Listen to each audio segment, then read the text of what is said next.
Hello everyone, welcome back to my channel knowledge Adda way to success. तो friend, आज की video हम लेकर आए हैं आर्टिकल्स एंड अमेंडमेंट्स का पार्ट 2। तो इससे पहले हम पार्ट 1 में कुछ इंपॉर्टेंट आर्टिकल्स डिस्कस कर चुके हैं और ये सभी क्वेश्चंस फ्रेंड्स प्रीवियस ईयर के क्वेश्चन पेपर से लिए गए हैं और आने वाले सभी एग्जाम में से 100% श्योरिटी के साथ ये कह सकते हैं कि इसमें से ही क्वेश्चंस बनेंगे। तो वीडियो को लास्ट तक जरूर देखें और चैनल को सब्सक्राइब करना ना भूलें and please press the bell icon ताकि वीडियोस की नोटिफिकेशंस आपको मिलती रहे। तो ज्यादा टाइम ना लेते हुए वीडियो को शुरू करते हैं।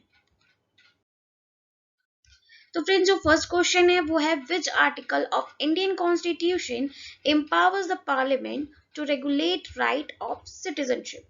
तो भारतीय संविधान का कौन सा अनुच्छेद संसद को नागरिकता के आधार पर विनियमित करने का अधिकार दे देता है? तो वो कौन सा है फ्रेंड्स? तो वो है आर्टिकल नंबर 10। आर्टिकल नंबर 10 में हमारे को नागरिकता के आधार को विनियमित करने का अधिकार मिल जाता है। नेक्स्ट क्वेश्चन है हमारे पास, according to the article 75(3) of the constitution of India, the council of minister are collectively responsible to the. तो भारत के संविधान के अनुच्छेद 75(3) के अकॉर्डिंग मंत्री परिषद सामूहिक रूप से इसके लिए जिम्मेदार है। तो किस लिए जिम्मेदार होते हैं? जिसमें वो सभी पूरे मंत्री परिषद पूरा ही उनका एक ग्रुप है जो वो आ जाता है, तो वो है पार्लियामेंट। नेक्स्ट क्वेश्चन है हमारे पास, 52nd constitutional amendment act of 1985 deals with. तो ये किसके साथ डील करता है? तो जो 1985 में जो हुआ था 52वां संवैधानिक संशोधन, वो किस में है? वो है डिफेक्शन एंड डिस्क्वालिफिकेशन में। Our next question is, which constitutional amendment deleted the right to property from the list of fundamental rights? अब किस संवैधानिक संशोधन ने मौलिक अधिकारों की सूची से संपत्ति का अधिकार हटा दिया? तो किसने हटाया है? इसके बारे में आप पहले भी पढ़ चुके होंगे और हमने अपने पहले की क्लास में भी इस बारे में डिस्कस किया है। तो जिसको भी वो देखना होगा, मैं लिंक डिस्क्रिप्शन में डाल दूंगी और आप वहां से चेक कर लेना। Our next question is, which article is for protection of interest of minorities? जो अल्पसंख्यक के हितों का संरक्षण किस अनुच्छेद के अंदर आता है?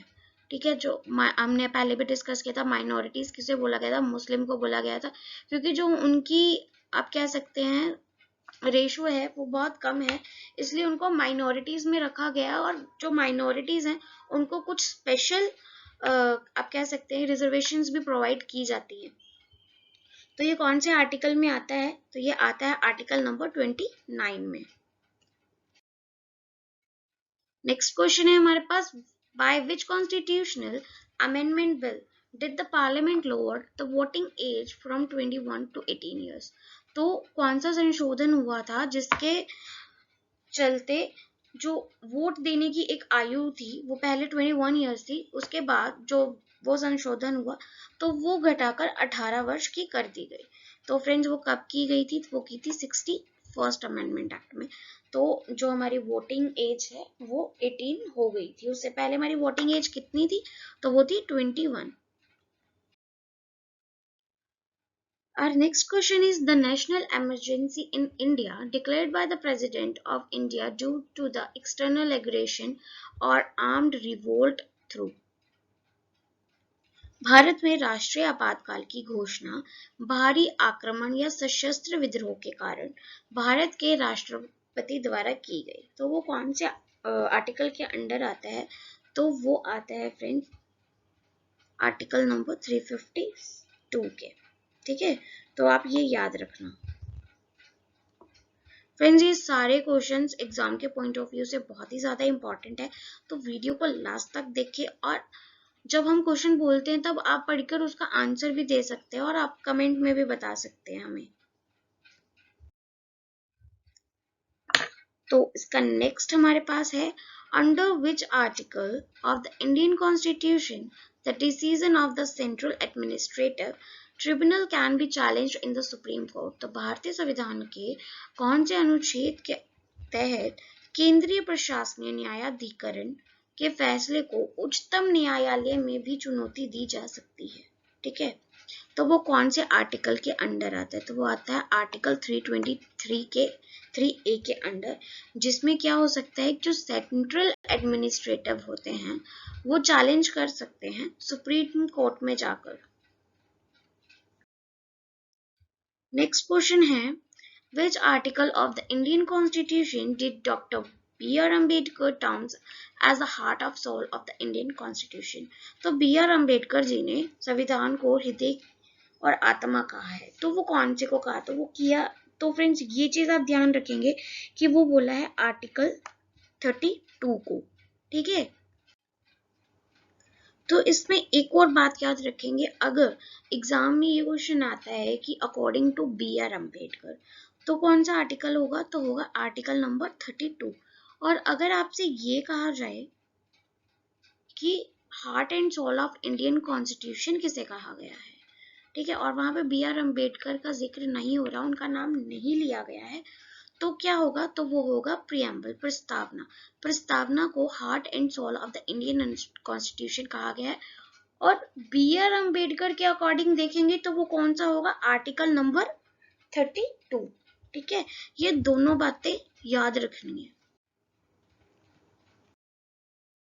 तो हमारा नेक्स्ट क्वेश्चन है, under which article the constitution of India can the fundamental rights of the member of the armed forces be specifically restricted? तो भारत के संविधान के किस अनुच्छेद के तहत सशस्त्र बलों के सदस्यों के मौलिक अधिकारों को विशेष रूप से प्रतिबंधित किया जा सकता है?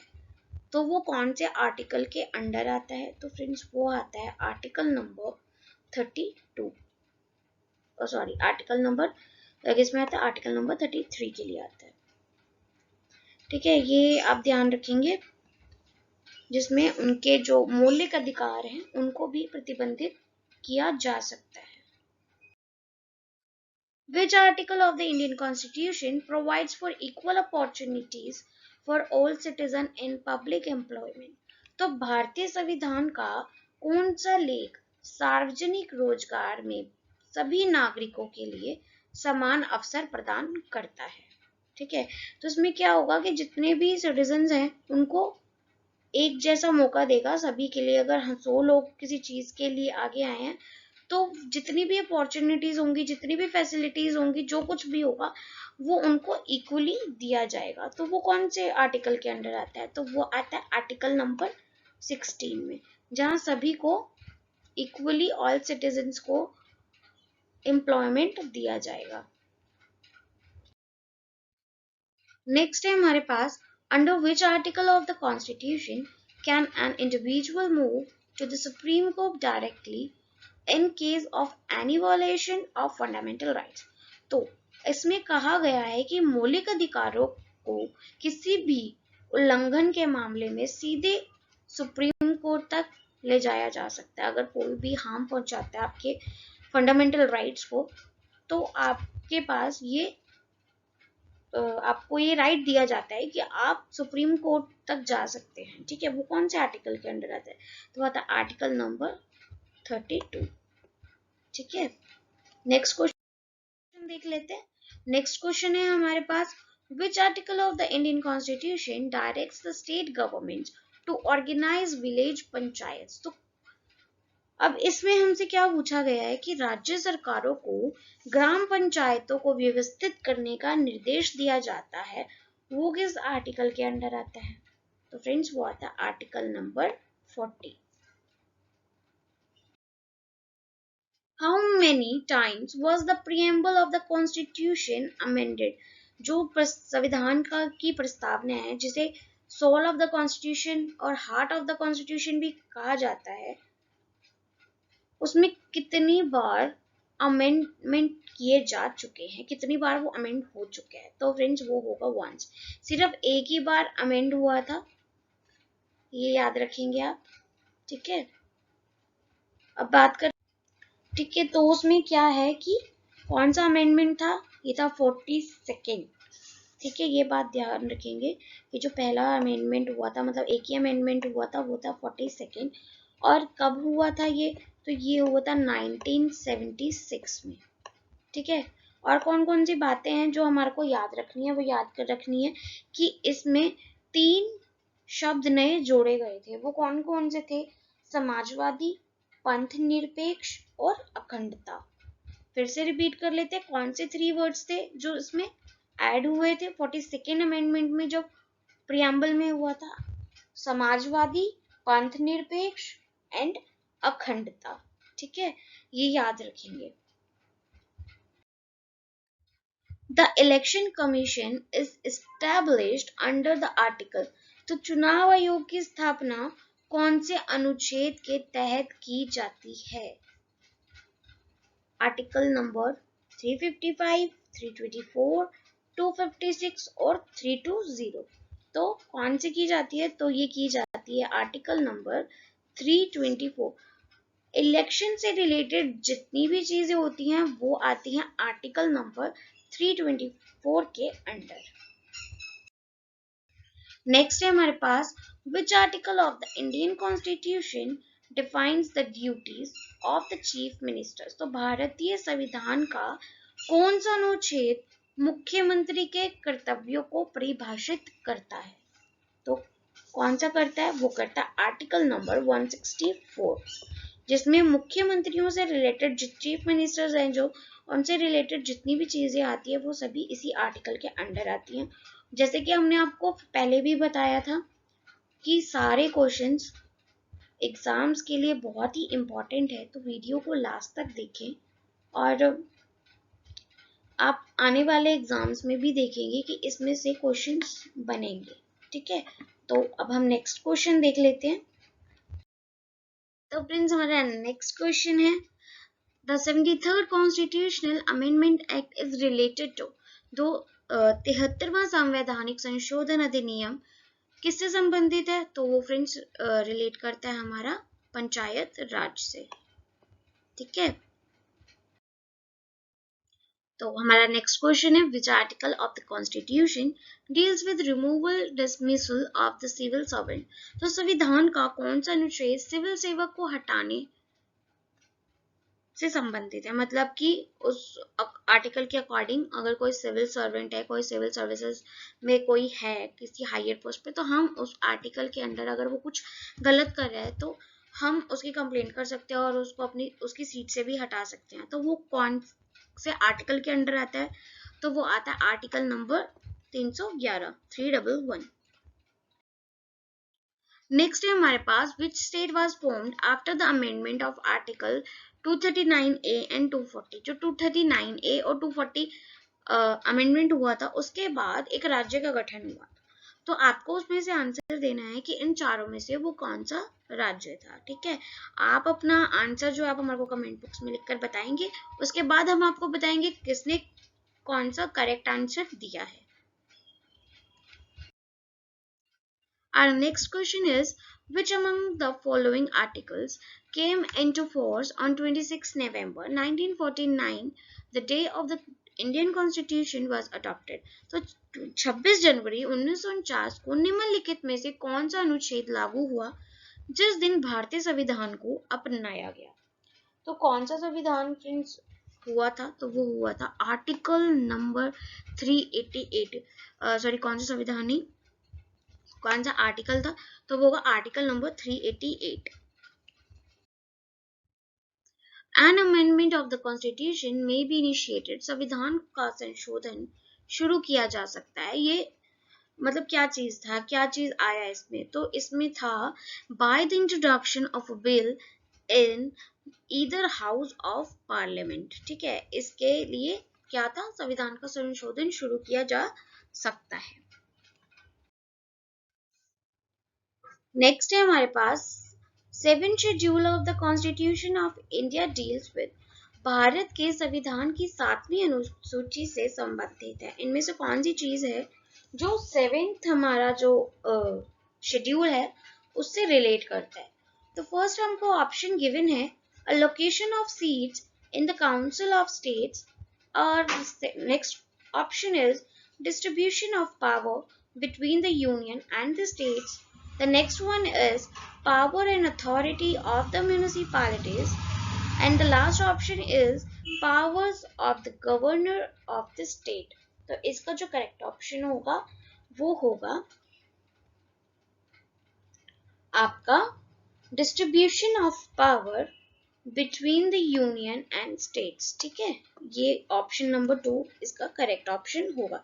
जो हमारी 7वीं अनुसूची है, 7th शेड्यूल है, वो रिलेट करता है distribution of power between union and states. Next हमारे पास है which article of the constitution deals with money bills. संविधान का कौन सा अनुच्छेद पैसे के बिलों से रिलेट करता है, जो हमारे मनी बिल्स हैं उनसे रिलेट करता है। तो कौन सा है वो? आर्टिकल 130, आर्टिकल 120, आर्टिकल 110 और आर्टिकल 100। तो इसका करेक्ट ऑप्शन होगा article number 110। Option number 2 is the correct option.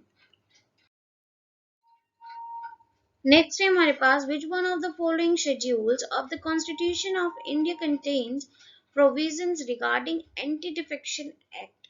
तो भारत के संविधान में निम्नलिखित में से कौन से शेड्यूल है जिसमें दल बदल निरोधक अधिनियम के प्रावधान है। तो फ्रेंड्स, अगर आपने शेड्यूल्स पढ़े होंगे, अगर आप किसी भी कॉम्पिटिटिव एग्जाम के लिए प्रिपरेशन कर रहे होंगे तो आपको इसका आंसर जरूर पता होगा। और अगर आप शेड्यूल्स के बारे में आपको नॉलेज नहीं है इतनी और आप शेड्यूल्स पढ़ना चाहते हैं तो उसका लिंक मैं डिस्क्रिप्शन में डाल दूंगी। आप वहां से जाके शेड्यूल्स वाली जो हमारी वीडियो है वो चेक कर सकते हैं, जिसमें हमने पूरे अच्छे से एक्सप्लेन किया हुआ है ईच एंड एवरीथिंग। तो हम इसका करेक्ट ऑप्शन बता देते हैं। तो इसका जो करेक्ट ऑप्शन है वो होगा ऑप्शन नंबर 4। 10th शेड्यूल है जो वो दल बदल निरोधक अधिनियम के प्रावधान में है। तो फ्रेंड्स, ये थे हमारे कुछ important articles. And thanks for watching. Subscribe for more video and please press the bell icon ताकि सारी वीडियो की नोटिफिकेशंस आपको टाइमली मिलती रहे। और अगर आप किसी और टॉपिक पे वीडियो चाहते हैं तो वो भी हमारे को कमेंट में लिखकर बता सकते हैं। Thanks for watching.